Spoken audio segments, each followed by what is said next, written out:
Alguns dos meus fatos favoritos na história sempre tem a ver com o tempo e como que a gente não tem noção dele direito. Por exemplo, quando a gente pensa no Egito Antigo, a gente pensa em algo bem antigo, antes de outros eventos, como por exemplo o Império Romano. E realmente, as pirâmides egípcias são muito antigas. Mas o Egito em si, ele durou bastante tempo, com altos e baixos, terminando de vez somente no ano 30 a.C.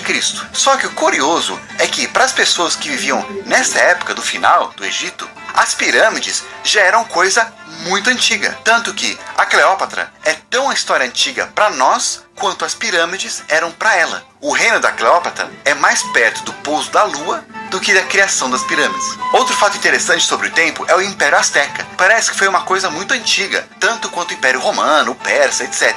Ou até os egípcios, já que eles também tinham pirâmides. Mas eles são mais recentes do que a gente imagina, surgindo em 1428 e terminando em 1521. Ou seja, a Universidade de Oxford, que é uma das universidades mais prestigiadas hoje em dia, é mais antiga que o Império Azteca, começando lá por volta de 1096. Aliás, a universidade mais antiga não é essa não, é a Universidade Al-Qarawiyyin, em Marrocos, fundada no ano 859, não só sendo mais antiga que Oxford, como sendo mais antiga que o próprio reino da Inglaterra.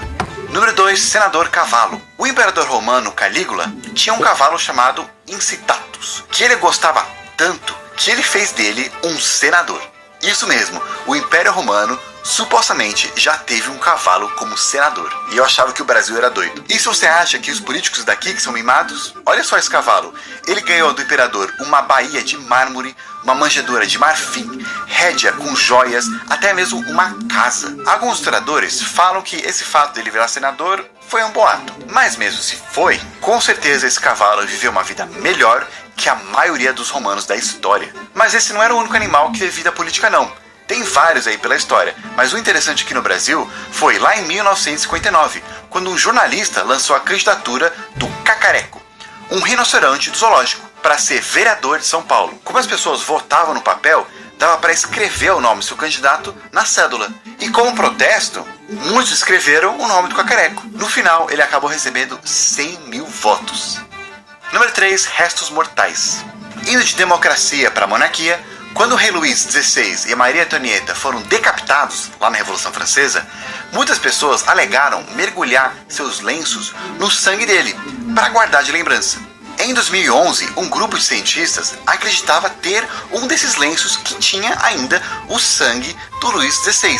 Eles até comprovaram, porém um outro grupo, em 2014, analisou e disse que provavelmente não é. Mas esses franceses não foram os únicos que supostamente queriam guardar um pedaço do líder com eles. Já comentamos aqui em outro vídeo, os soviéticos gostavam de guardar e preservar corpos de alguns líderes e também estudar depois. Até hoje, se você for para Moscou, você pode visitar o mausoléu de Lenin e ver o corpo dele bem preservado. Mas o cérebro dele não vai estar lá, porque ele foi retirado para os soviéticos poderem estudar. Eles queriam ver se tinha alguma coisa especial. Ele não foi o único líder que eles fizeram isso. Interessante é que uma vez, quando Mao, o líder da Revolução Comunista lá na China, visitou a União Soviética lá em 1949, o Stalin deixou ele ficar num hotel e deu bastante comida para ele. Mas Mao não fazia ideia de que cientistas soviéticos estavam secretamente coletando as fezes dele para poder analisar e ver do que Mao era feito. O novo PicPay Card Platinum te dá até 10 mil de limite. 0,5% de cashback. E assistência global de emergência para as suas viagens. Peça o seu agora mesmo. Número 4, o rei da Inglaterra tem sangue judeu, muçulmano e até do Drácula. Pois é, todo mundo sabe que a família real britânica tem sangue celta, saxão, viking, francês e até escocês e alemão. Mas além desses, surpreendentemente, eles também têm ancestrais judeus, africanos e provavelmente muçulmanos também. Teve um rei espanhol que viveu numa época em que muitos muçulmanos ainda estavam na Península Ibérica, os mouros. Depois que sua esposa morreu, ele teve um filho com uma outra mulher, que ela acabou trocando de nome depois. E ela era descendente de uma dinastia muçulmana que governou as terras por lá. Esse filho deles é ancestral de Maria, que teve uma filha com Pedro de Castela, e essa filha é ancestral de Henrique VII da Inglaterra. Eles também têm ancestrais africanos, através dessa linha aqui, judeus, através dessa linha aqui, e até mesmo do Drácula, mas não vampiro. É aquele cara que inspirou a história do vampiro. Eu falei mais sobre isso naquele outro vídeo sobre algumas curiosidades da Rainha Elizabeth. Dá uma olhada depois de se inscrever e curtir esse vídeo aqui. Mas gente, isso até que não é de surpreender tanto. Afinal, cientificamente falando, todo mundo é parente de todo mundo. Geneticistas falam que a gente é pelo menos primo de 50º grau de todo mundo do planeta. Pensa assim, você tem 2 pais, 4 avós, 8 bisavós, e aí cada geração esse número dobra. Se você seguir a sua árvore genealógica até a época dos romanos, umas 64 gerações atrás, essa árvore genealógica vai precisar ter 1 quintilhão de indivíduos diferentes, que obviamente é um número muito maior do que todos os seres humanos que já existiram. Então, tem muita mistura por aí, muita gente casando com parente. E eu acho esse fato muito interessante. Comenta aí se vocês querem que eu faça um vídeo sobre esse tema. Tudo isso me faz sentir muito próximo de todo mundo. E eu posso me aproximar ainda mais usando uma VPN, como a do nosso patrocinador de hoje, a NordVPN. Bem, uma rede virtual privada, ela criptografa suas informações online e protege a sua localização de possíveis invasões, seja de bandidos ou até de governos. Também você consegue mudar o local da sua internet, fazendo parecer como se você estivesse em qualquer país que você quiser. Número 5, a guerra mais curta da história. Indo para a Tanzânia e voltando 128 anos atrás, tinha um sultanato chamado Zambizar. E em 1896 eles tiveram a guerra mais curta da história. O que foi isso? Na época, quem mandava por trás de tudo era, para variar, o Império Britânico. E eles tinham um acordo com o sultanato de lá que todos os novos sultões tinham que ser aprovados pelos britânicos. Aí o sultão, que era amigo deles, acabou morrendo. E entrou um outro que os britânicos não gostaram. O sultão que assumiu ignorou isso e começou a se armar. O Império Britânico considerou isso como um ato de guerra. E eles deram um ultimato para o sultão sair. Senão, eles iriam invadir. Às 9 horas da manhã, o ultimato expirou. E aí, 2 minutos depois, os britânicos começaram a bombardear o palácio e derrubaram as defesas dele. Afundaram alguns barcos e teve alguns tiroteios. Às 9h46, os britânicos já estavam tirando a bandeira do local e a guerra acabou. Ou seja, essa guerra ela durou entre 38 a 45 minutos. Tem debate de quando exatamente começou. De qualquer maneira, por causa disso que essa guerra é considerada a mais curta da história.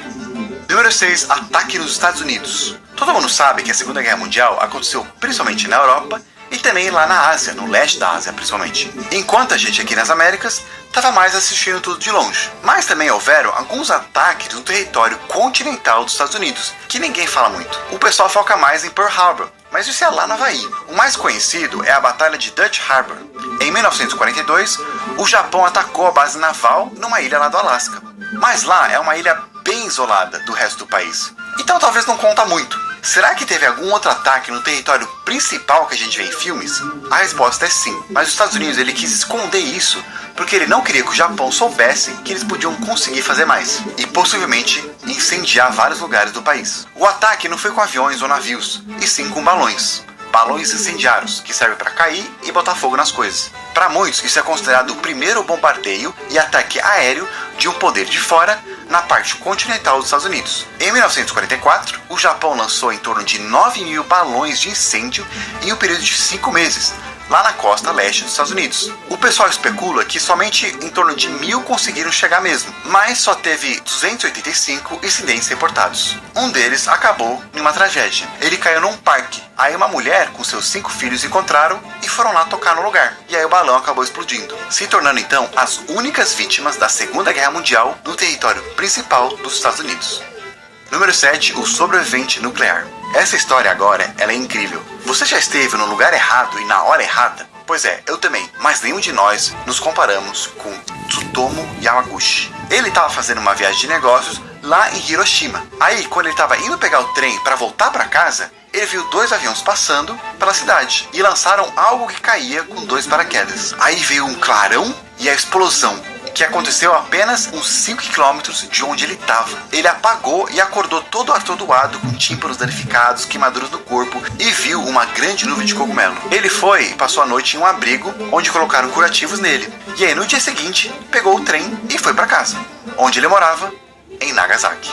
Pois é, chegando lá, ele foi pro trabalho 3 dias depois de ter sobrevivido uma bomba nuclear. Ele falou pro chefe o que aconteceu, mas naquela época as notícias viajavam mais devagar e o chefe não acreditou. Para ele não existia uma bomba que conseguia destruir uma cidade inteira. Ironicamente, de acordo com Yamaguchi, Bem quando o chefe fala que isso não é possível, da janela eles veem outro grande clarão seguido de explosão. Ele de novo estava a uns 5 quilômetros da segunda bomba nuclear que explodiu em Nagasaki. Ele levantou e não estava entendendo o que estava acontecendo. Lembra, naquela época o pessoal não sabia sobre essas bombas, que elas existiam e qual era o poder delas. Ele tinha pensado que a nuvem de cogumelo estava seguindo ele. Ele voltou para casa e, para sua alegria, o seu filho e sua esposa estavam vivos. Ele mais uma vez sobreviveu ao incidente e viveu muito tempo até, mais tempo que seu filho e sua esposa, morrendo somente em 2010, com 93 anos. Ele é a única pessoa, pelo menos reconhecida pelo governo japonês, a ter sobrevivido a 2 bombas. Eu consigo ver o quanto eu tô ganhando em tempo real e recebo tudo direto na Uber Conta depois de cada viagem. E o que eu mais curto é que com o Uber Moto dá pra levar passageiros ou também fazer entregas com o Uber Flash, tudo no mesmo app. O cadastro é super fácil, então se você tem moto, vale tentar.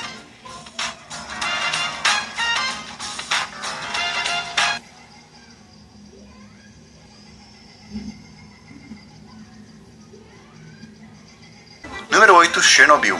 Falando em bomba atômica, em 1986 teve aquele famoso acidente de Chernobyl na Ucrânia, quando um reator nuclear pegou fogo e aí espalhou muita radiação, que até hoje o lugar é um perigo.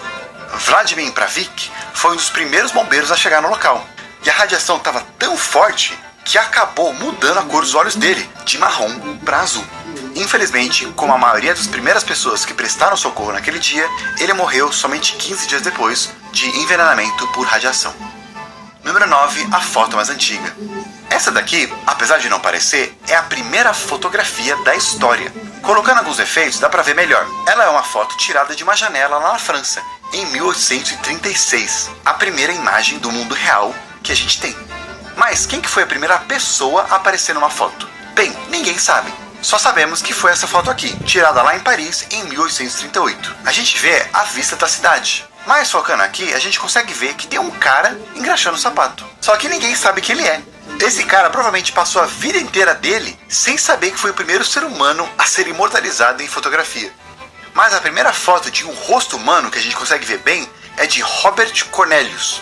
Mas tem gente que nasceu bem antes desse cara e que a gente tem a foto dessa pessoa. Uma delas é esse cara aqui, César, um escravo dos Estados Unidos. A foto foi tirada em 1851, mas atrás diz que César nasceu em 1737, ou seja, ele tinha 114 anos quando essa foto foi tirada.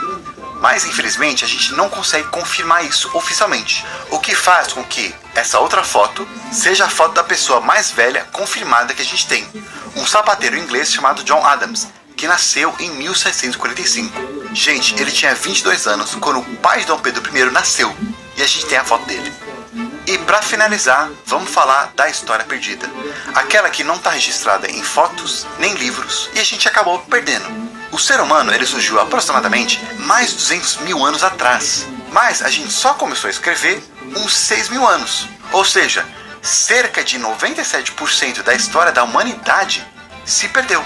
Também tem muitos escritos que se perderam por causa de guerras, fogos ou o tempo apagou mesmo. Então tem muita coisa sobre nós mesmos que a gente não sabe e é bem provável que nem vamos saber.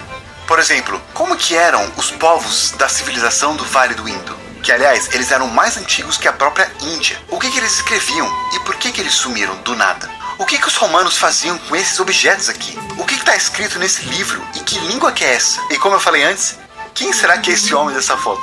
E isso, gente, me faz pensar, o que será que no futuro vão saber de nós? Será que vai sobrar alguma coisa? Se os humanos forem extintos e ia chegar uma raça alienígena aqui para estudar a gente, será que eles vão saber que os livros do Harry Potter eram ficção? Será que vai sobrar algum registro da história aqui do Brasil? Já que tudo com o tempo vai se deteriorando?